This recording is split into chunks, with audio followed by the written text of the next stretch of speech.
ہاں صحابہ کرام میں جب اختلاف ہو جائے تو ہم کسی ایک فریق میں شامل نہیں ہوتے. یہ ہمیں کتاب و سنت نے سکھایا ہے، اور یہ ہمیں صحابہ کرام نے، خلفائے راشدین نے سکھایا ہے کہ جب صحابہ کرام کا اختلاف ہو جائے، چاہے دونوں طرف کون کون شخصیتیں ہوں، دونوں طرف کتنی بڑی بڑی شخصیتیں ہوں، یا ایک طرف چھوٹی چھوٹی دوسری طرف بڑی بڑی ہوں، تب بھی ہم نے اپنی زبان کو بند رکھنا ہے، کسی کو غلط قرار نہیں دینا. سیدنا عمر بن خطاب رضی اللہ عنہ کا یہ واقعہ امام ابن الجعد رحمۃ اللہ علیہ نے اپنی مسند میں صحیح سند سے نقل کیا ہے. انہوں نے بیان کیا کہ ایک موقع پر سیدنا ابو سعید خدری رضی اللہ عنہ لیٹے ہوئے تھے، کچھ لوگ ان کے آس پاس بیٹھے ہوئے تھے. ابو سعید خدری رضی اللہ عنہ بھی جلیل القدر صحابہ میں. کہتے ہیں کہ ان کے پاس، یہ جنگ جمل اور صفین کے بعد کا واقعہ ہے. جنگ جمل 1 سال پہلے ہوئی، جنگ صفین 1 سال بعد ہوئی. یہ اس کے بھی بعد کا واقعہ ہے کہ کسی جگہ پر سیدنا ابو سعید خدری رضی اللہ عنہ لیٹے ہوئے تھے، پاس لوگ بیٹھے باتیں کر رہے تھے. انہوں نے باتیں کرتے ہوئے جنگ صفین کا بھی تذکرہ آ گیا. سیدنا علی رضی اللہ عنہ اور سیدنا معاویہ رضی اللہ عنہ کا ذکر ہوا. فنالوا من معاویہ، انہوں نے باتیں کرتے سیدنا معاویہ رضی اللہ عنہ کے بارے میں کوئی غلط بات کہہ دی جو ان کے شایان شان نہیں تھی. جس طرح لوگ کہتے ہیں معاویہ نو کی حق سی جی، نعوذ باللہ ثم نعوذ. سیدنا ابو سعید خدری رضی اللہ عنہ جو لیٹے ہوئے تھے اٹھ کے بیٹھ گئے، خاموش کروایا انہیں، خبردار خاموش ہو جاؤ، اپنی زبان کو یہیں روک لو. کیوں؟ کہتے ہیں میں تمہیں عمر بن خطاب رضی اللہ عنہ کی سنت بتاتا ہوں. وہ کیا ہے؟ ایک دن ایسا ہوا، ہم سفر میں تھے تو عمر بن خطاب رضی اللہ عنہ امیر المومنین تھے، وہ بھی ہمارے ساتھ موجود تھے. ایک سائیڈ پہ کچھ لوگوں کا آپس میں کوئی بات چیت ہوئی تو ایک شخص کو پکڑ کے لائے جو شکل سے دیہاتی لگ رہا تھا، جس کو ہم پینڈو کہتے ہیں. کوئی جانی مانی شخصیت نہیں تھی، کوئی معمولی اس کا نام بھی نہیں آیا وہاں. ایک دیہاتی شخص کو پکڑ کے عمر بن خطاب رضی اللہ عنہ کے سامنے لائے اور آ کر کیا کہا، امیر المومنین یہ انصار صحابہ کو برا بھلا کہہ رہا ہے، یہ گالیاں دے رہا ہے انصار صحابہ، حجب کر رہا ہے، ان کی گستاخی اور توہین کر رہا ہے یہ انصار صحابہ کی. اچھا انصار صحابہ کون ہے اور ان کی شان کیا ہے؟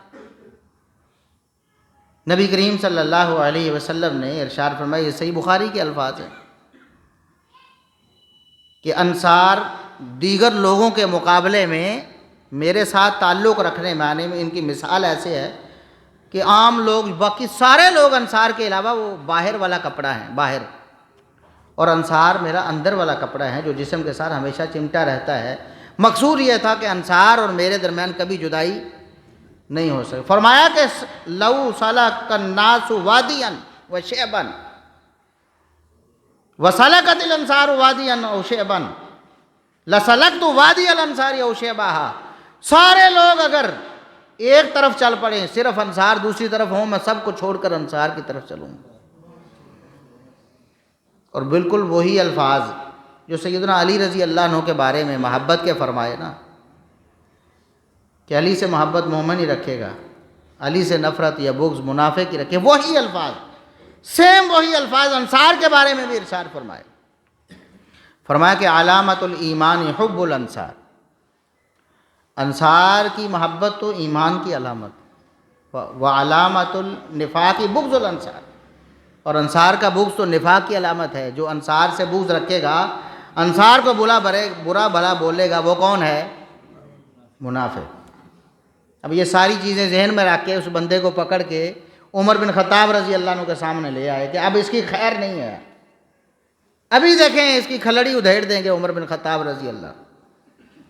عمر بن خطاب رضی اللہ عنہ نے معاملہ سنا تو بڑے دھیمے الفاظ لہجے میں فرمانے لگے. وہ عمر جس کی غیرت، جس کا جوش اور جذبہ ایمانی جو ہے وہ قابو میں نہیں آتا ہوتا تھا، نبی صلی اللہ علیہ وسلم کی موجودگی میں بھی کہہ رہے تھے اللہ کے رسول مجھے اجازت دیں اس منافق کی گردن نہ اڑا دوں۔ وہ عمر بن خطاب رضی اللہ عنہ مسئلے کو سننے کے بعد بہت دھیمے لہجے میں کہتے ہیں لولا ان لہ صحبۃ من رسول اللہ صلی اللہ علیہ وسلم لکفیتکم، میرے پاس اس شخص کو پکڑ کے لانے والوں تمہیں پتہ ہے کہ یہ کون ہے، میرے پاس پکڑ کے لائے ہو کہ میں اس کی کھلڑی ادھیڑ دوں۔ بات کتنی بڑی کی ہے، انصار کی گستاخی، انصار کو گالیاں، انصار کو بلا بلا۔ وہ انصار جن کے بارے میں نبی کریم صلی اللہ علیہ وسلم جاتے جاتے بھی وصیت کرتے رہے، انصار کے بارے میں۔ عمر بن خطاب رضی اللہ عنہ کہتے ہیں کہ جس کو پکڑ کے لائے ہو نا، مجھے پتہ ہے کہ یہ صحابی ہے، مجھے پتہ ہے کہ یہ، اگر یہ صحابی نہ ہوتا تو آج میں اس سے نمٹ لیتا، اگر یہ صحابی نہ ہوتا تو آج میں اس سے، تم سب کی جگہ میں ہی اس سے نمٹ لیتا، لیکن ولاکن لہ صحبۃ من رسول اللہ صلی اللہ علیہ وسلم، لیکن چونکہ یہ رسول اللہ صلی اللہ علیہ وسلم کا صحابی ہے لہٰذا عمر زبان سے بھی کوئی بات کہہ سکتے،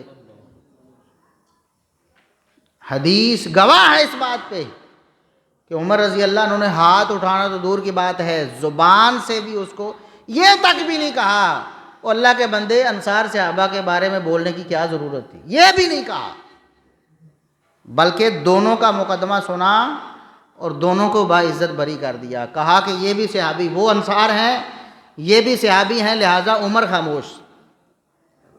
ہم تو یہ کہتے ہیں، ہمارا موقف تو یہ ہے کہ صحابہ کرام کا آپس میں جو بھی اختلاف ہے اور جتنا بڑا بھی ہے، اور دونوں طرف جتنی بڑی بزرگ شخصیات ہیں، جتنی بڑی ہستیاں ہیں، چاہے ایک طرف ساری کی ساری اونچی سے اونچی ہستیاں ہوں اور دوسری طرف ادنا سے ادنا صحابی ہو، وہ صحابی ایسے جن کا نام بھی ہمیں معلوم نہیں۔ صحابہ نے بھی کہا کہ ایک دیہاتی شخص کو پکڑ کے لایا گیا، تو ادنا سے ادنا صحابی اور ادھر اعلیٰ سے اعلیٰ صحابہ، ان کا آپس میں شان مقام مرتبے میں کوئی جوڑ نہیں، لیکن جب آپس میں ان کا اختلاف ہو جائے تو ہم نے اپنی زبان کو بند کر لیا۔ یہ ہمارا موقف ہے، یہ ہمارا نظریہ ہے۔ یہ کیسے ہو سکتا ہے کہ ادنا سے ادنا صحابی کو تو ہم غلط نہ کہیں لیکن ہم علی المرتضیٰ رضی اللہ عنہ کو غلط کہہ دیں، ہم حسن و حسین رضی اللہ عنہما کو غلط کہہ دیں، ہم سیدہ فاطمہ رضی اللہ عنہا کو غلط کہہ دیں؟ یہ نہیں ہوگا، ہمارا یہ منہج اور موقف ہی نہیں ہے۔ ہاں کوئی شخص یہ کہہ سکتا ہے کہ اجتہادی غلطی ہے کسی فریق کی، زیادہ سے زیادہ اگر وہ کہے اجتہادی غلطی ہے، اور اجتہادی غلطی ایسی ہوتی ہے جس پر کم از کم ایک اجر ضرور ملتا۔ اجتہادی غلطی کا کیا مطلب ہے معلوم ہے؟ رسول اللہ صلی اللہ علیہ وسلم نے فرمایا کہ جب کوئی شخص، کوئی قاضی، کوئی فیصلہ کرنے والا، کوئی مجتہد اجتہاد کرتا ہے، صحیح فیصلے تک پہنچنے کی کوشش کرتا ہے، لیکن اپنی نیک نیتی کے باوجود، کوشش محنت کے باوجود بھی وہ حق تک نہیں پہنچ پاتا، دوسری طرف اس کا رخ ہو جاتا ہے، لیکن چونکہ اس نے کوشش اور محنت کی ہے اور نیت بھی ٹھیک ہے تو اللہ رب العزت اس کو کم از کم ایک اجر دیں گے، ایک اجر۔ دو لوگوں میں لڑائی ہوئی، ایک کو آپ کہتے ہیں کہ یہ حق پہ ہے، دوسرے کو آپ کہتے ہیں نا حق ہے۔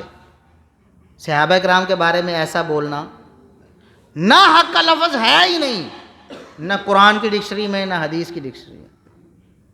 جہاں دو بڑے بڑے گروہوں کے اختلاف کا ذکر ہوا وہاں طائفتین عظیمتین من المسلمین تو کہا ہے، فرمایا ہے رسول اللہ صلی اللہ علیہ وسلم نے، میری امت کے دو عظیم الشان گروہوں میں اختلاف ہو جائے گا، لیکن کسی کو ناحق نہیں کہا، اول الطائفتین بالحق کہا، اول الطائفتین بالحق، دونوں میں سے جو حق کے زیادہ قریب ہے، دوسرا بھی ناحق۔ کتنے صاف الفاظ ہوتے، اگر ناحق ہی کہنا ہوتا تو یہ فرمایا جاتا کہ جو حق پر ہوگا وہ خارجیوں سے قتال کر لے۔ رسول اللہ صلی اللہ علیہ وسلم نے بھی بذریعہ وحی جو الفاظ ارشاد فرمائے ہیں ان میں بھی دونوں میں سے کسی کو ناحق کہا نہیں، تو ہم امتی ہو کر کس طرح کسی کو ناحق کہہ سکتے ہیں؟ اجتہادی خطا اگر کوئی کہہ دے اس کا مطلب ہی عزت و تکریم ہوتی ہے. اجتہادی خطا پہ بھی ایک اجر ملتا ہے نا، اس کا مطلب یہ ہے کہ اللہ ان سے راضی ہوا ہے. اجتہادی خطا ہوئی تو اللہ نے اجر دیا، تو اللہ اجر راضی ہو کر دیتا ہے نا، ناراض ہو کے تو نہیں دیتا. اللہ اجر راضی ہو کر دیتا ہے. ہم تو کہتے ہیں کہ دونوں کو اللہ نے اجر عنایت فرمایا ہے اور دونوں گروہوں سے اللہ راضی ہو گیا ہے، چاہے وہ کوئی بھی دو گروہ.